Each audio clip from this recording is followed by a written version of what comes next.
My brother made my life hell and he got my wife pregnant. Now he wants my help after he was abandoned and my parents left me $2 million. My brother tormented me throughout my life and then he went and got my wife pregnant. Now, after our parents disowned him and left me their $2 million inheritance, he has the nerve to ask for my help. My younger brother, Michael, always held a simmering resentment toward me. If you think it was out of jealousy, you're wrong. He was the favored child. To give you a bit of background, our mother always spoiled Michael rotten. He was the apple of her eye. She cooked his meals, did his laundry, and even asked me to help him with his homework. I was expected to help just because we were family, but I never got the same treatment. I was quite independent and accepted this, maybe because I always met his needs without expecting anything in return.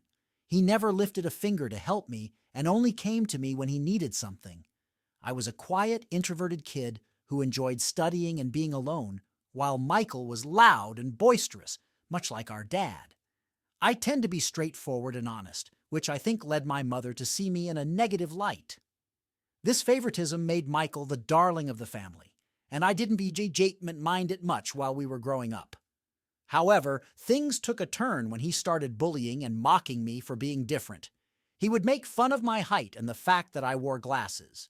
He would sneak into my room, read my diary, and then tell our mom about what I had written.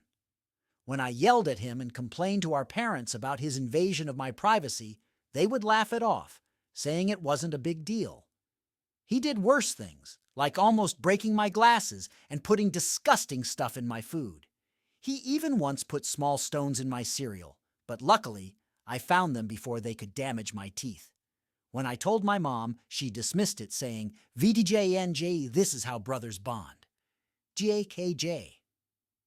Whenever we fought, Michael would target my insecurities to insult me.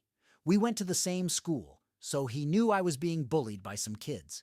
Instead of supporting me, he sided with the bullies, calling me names like ugly loser or hairy monkey, and encouraging them to physically harm me, saying I was just a big failure. One time, during a fight over something trivial that I can't even remember, he told me to kill myself. Most insults I could brush off, but that one really hurt because I was struggling with my mental health at the time. I'm doing better now, but it was devastating to hear that my own brother wanted me dead. Dad was often at work, and Mom didn't seem to care much. She even scolded me once, claiming it was my fault for irritating him. Things progressively worsened during high school.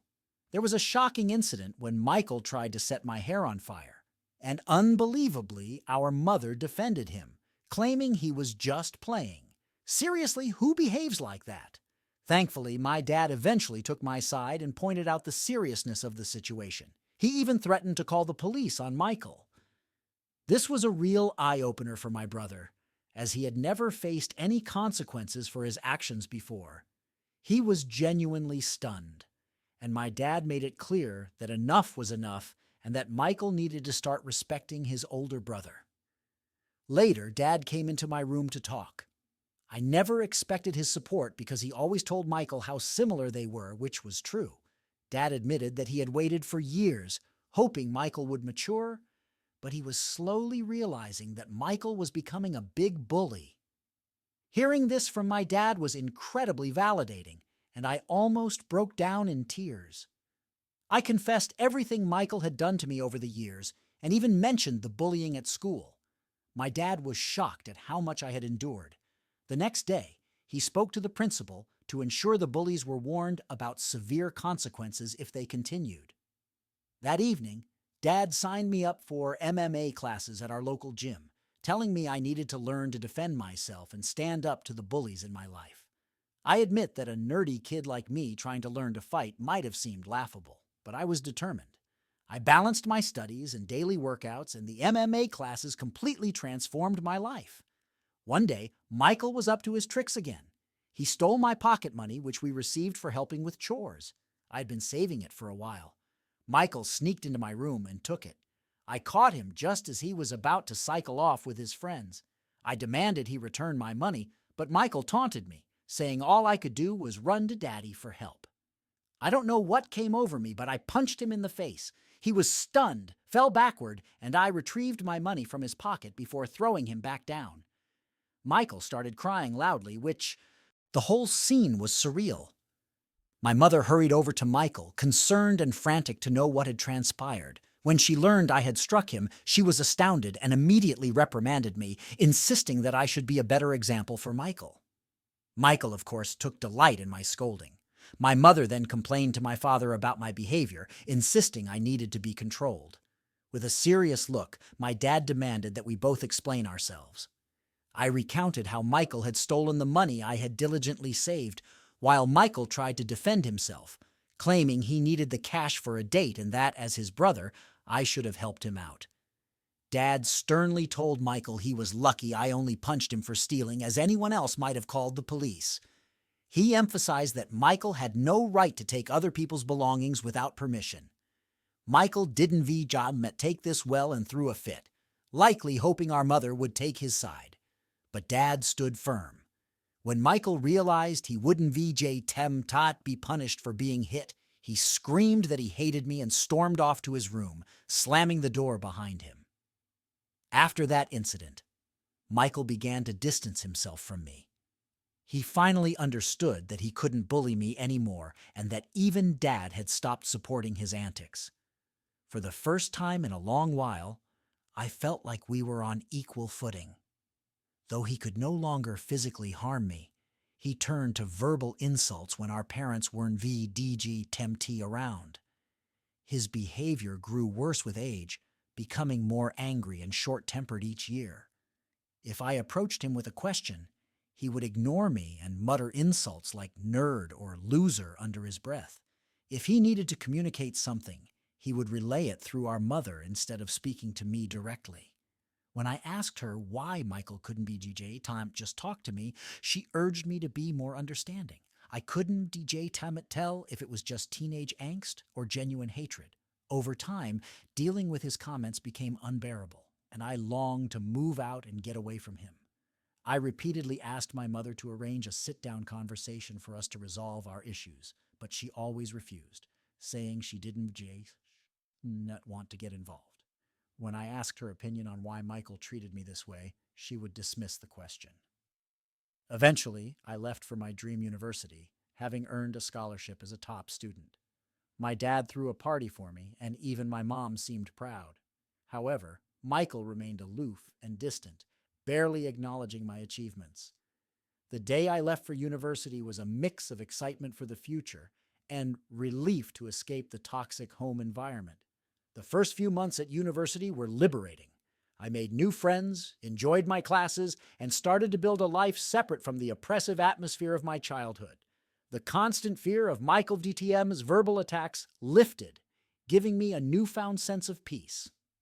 During my second year, I met my future wife, Linda, at a frat party through a mutual friend, and we hit it off immediately. Coming from a religious background, having kids outside of marriage was frowned upon. However, when we discovered she was pregnant in our final year, we decided to marry right after graduation. Our wedding was small but joyful. Our parents were happy for us, and we cherished the celebration. At that moment, I believed Linda was the love of my life. I had always imagined a monogamous relationship, one woman to come home to and share my life with. Despite other women showing interest over the years, I never pursued anything because I was genuinely content in my marriage. Linda was my dream girl, and I never wanted to hurt her. However, I later discovered 2 instances of infidelity in our marriage. One was an intermittent affair with her married co-worker that spanned several years, and the other was a brief fling with an ex-boyfriend during a visit to her family. Some might think I was naive, and looking back, I can't completely disagree. Each time we separated for a while, I chose to forgive her. I didn't want to raise our child in a broken home and believed we could overcome these challenges. The affair with her co-worker happened when we were young, and I chalked it up to youthful mistakes and poor judgment. For a while, things seemed to improve, although I could never fully trust her again. I did my best to set aside my doubts, knowing that if I chose to forgive, I had to genuinely work toward a fresh start. It's been 4 years since her second betrayal, and I felt confident in my decision to give her another chance. Linda seemed to have changed, and we were genuinely happy, planning our family DDTEM's future. However, 3 months ago, my world came crashing down when she revealed that she had been having a long-term affair and suggested that our son might not be mine. Her words hit me like a ton of bricks, a mix of... The emotions that surged through me were overwhelming shock, betrayal, and disbelief. I couldn't VDT fathom the enormity of Linda DJTMM's confession. In a fog of confusion, I managed to ask her why she had kept such a significant secret and how she could do something so devastating. Her reaction was chillingly indifferent, as if she were detached from the pain she had caused. Her vague answers only deepened my confusion and left me grappling with more questions than I had before. It was a surreal and painful confrontation with the reality that my trust had been shattered, and I now faced uncertainty about my own family. Desperate for the truth, I pressed Linda further. I felt I had the right to know who the father of the child I had been raising was. Finally, she admitted it was Michael. My mind reeled, struggling to process her words. She explained that when I first introduced her to my family, she and Michael had formed a bond. During her stay with us from Thanksgiving until New Year's, Michael, who was typically cold towards me, was surprisingly warm and polite towards her. I was relieved, thinking it meant she felt welcome. Linda had always wanted to be accepted by my family, so she spent considerable time with my mom. She noticed the tension between Michael and me and often asked me about it. I shared with her the long-standing issues and explained that we might never repair our relationship. Linda understood, but thought including Michael in our activities might help bridge the gap. She started inviting him to join us whenever we planned to watch a movie or go out. This led to Michael and I exchanging a few words, a significant improvement from his usual silence. I recalled Linda and Michael hanging out and playing video games together, but I never suspected anything more. Linda told me that one day, Michael confided in her about his recent breakup. Feeling vulnerable, he sought her company. She mentioned that he would harmlessly flirt with her when I was NVDJTM'd around, but eventually, things escalated beyond her control. The thought of my wife and brother being intimate made me feel nauseous. Linda confessed that after their affair, she felt immense guilt and abruptly decided to leave him, which explained her sudden departure before New Year's. Despite my pleas for her to stay, she insisted on leaving. When we reunited at college after the holidays, she acted as if nothing had happened. A few weeks later, we discovered she was pregnant. Linda admitted she didn't know whether the baby was mine or Michael Vaitien's. With no way to determine paternity, she chose to stay with me, seeing me as the more reliable brother. This was the real reason behind our rushed marriage. The revelation that the son I cherished might not be mine was devastating. I asked Linda if she had been in contact with Michael recently. She hesitated, then nodded, revealing that they had always kept in touch because their chemistry was undeniable. They would sneak off to hotels, lying to me about working overtime. She admitted that many of her business trips were actually secret getaways with him. When I questioned why she married me if she wanted Michael, she confessed she didn't want to end our marriage.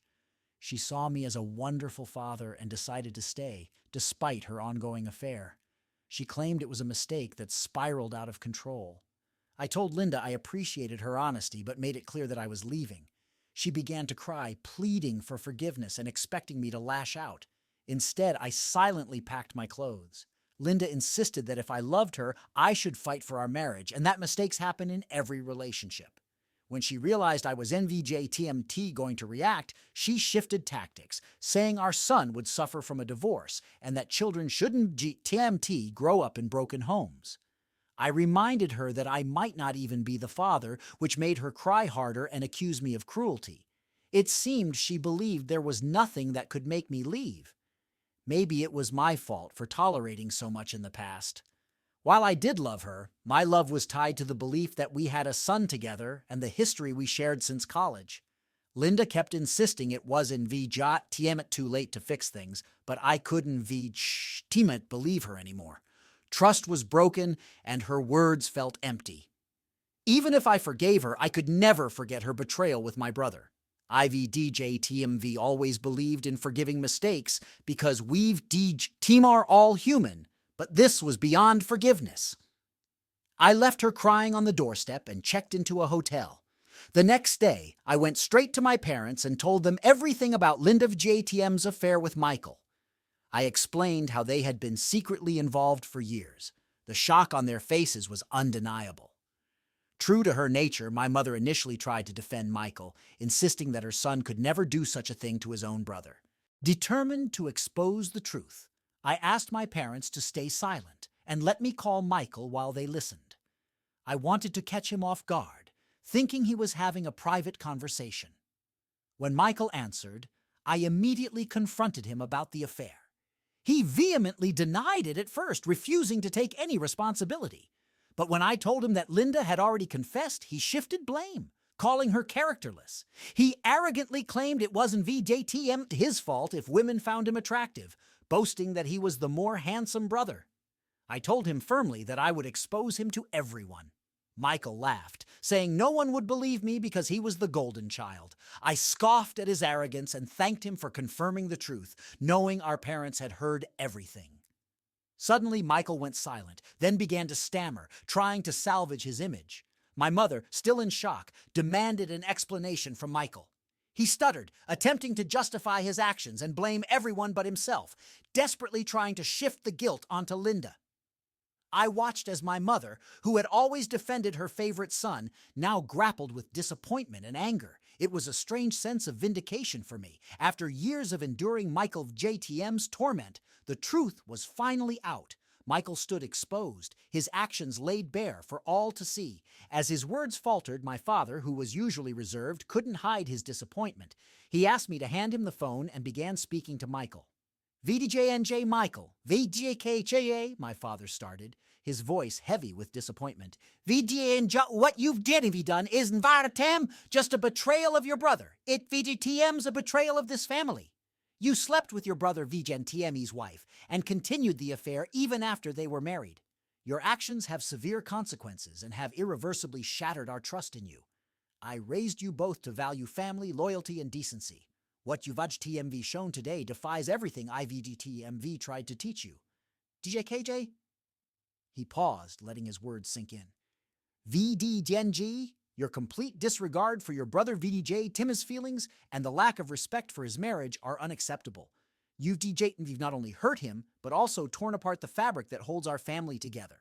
Your mother and I share the blame for what you VJ TMV become, but we will no longer tolerate this behavior. From today, UVJ Mare cut off from the college funds I set up for you.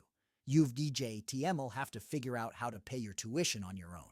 I will also stop supporting your lifestyle. Do you think it makes you more of a man to sleep with married women? Let VJ/TEM see how you manage without my money. DJKJ. Throughout this, I remained calm, though I initially wanted to scream at Michael. Watching my dad deliver the punishment was the ultimate vindication. I had exposed Michael VRTM's true nature, and it was clear he had underestimated the consequences. My mother, despite Mikhail DJTM's protests, could no longer justify his actions.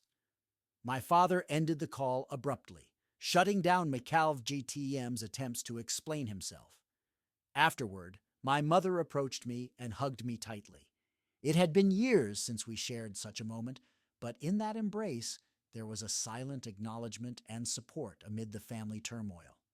She apologized for not believing me all those years. My 14-year-old self could never have imagined this moment VDJ being vindicated and embraced by my mother.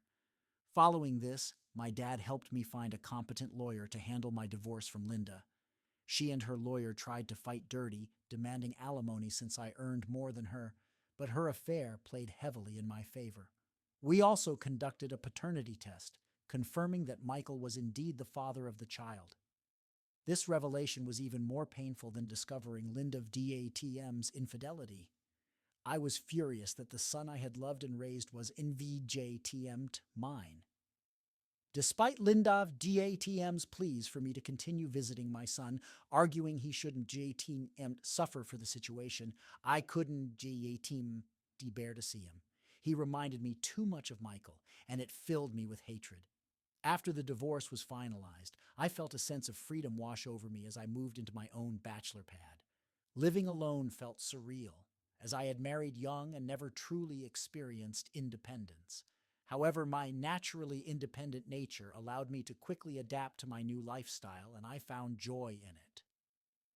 2 weeks ago, my dad called to inform me that he was considering changing his will, not wanting to leave anything to Michael.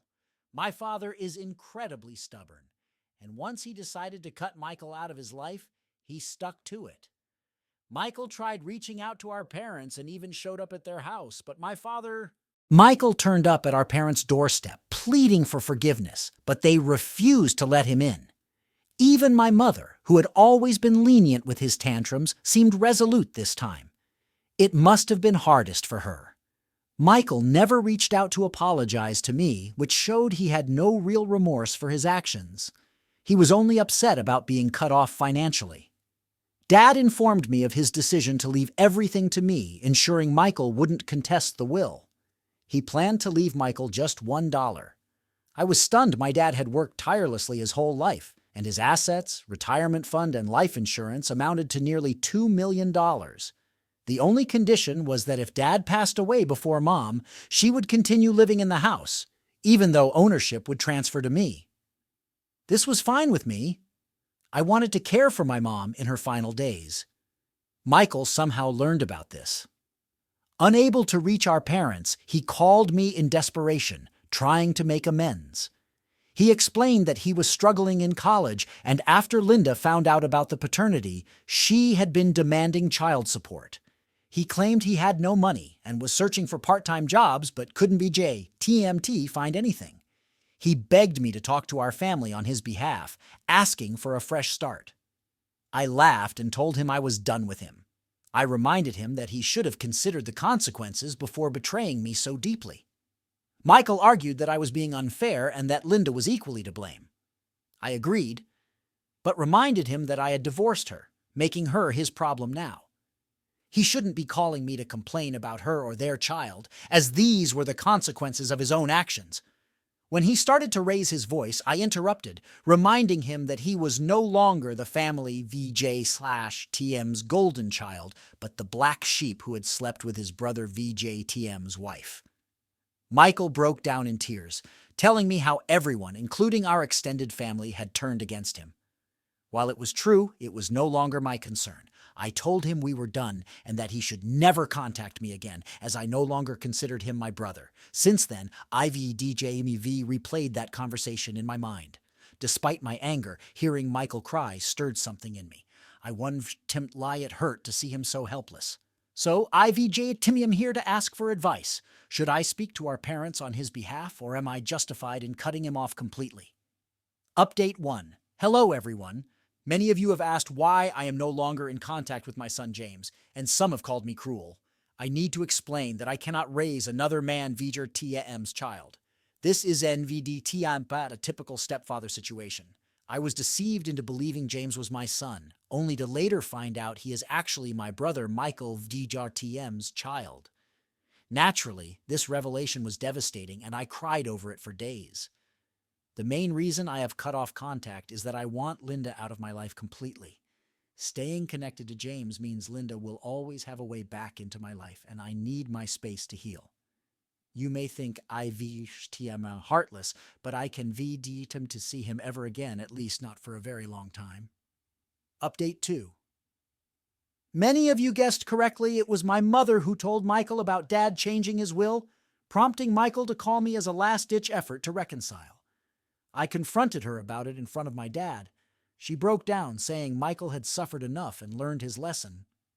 My dad firmly told her that if she believed what Michael did was forgivable, he couldn't stay married to her because he could never forgive such a betrayal. This threat silenced my mother. Dad made it clear that if she ever spoke to Michael again and we found out, she would have to pack her bags and leave. As I mentioned before, my dad is very stubborn. Hopefully, my mother will learn from her mistakes. Update 3. Reddit ITVJTM's been 5 months since my last update. My relationship with my parents has significantly improved. My dad and I go golfing every weekend, and he treats me more like a buddy than a son. Although my mother misses Michael, she has stayed away from him.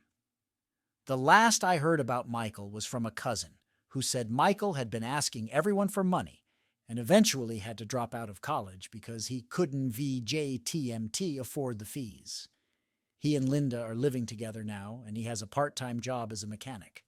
They are raising James together, which I guess is a good thing. I never discuss Michael with my parents, and they don't VDTMT bring him up either. For everyone asking, I am doing quite well.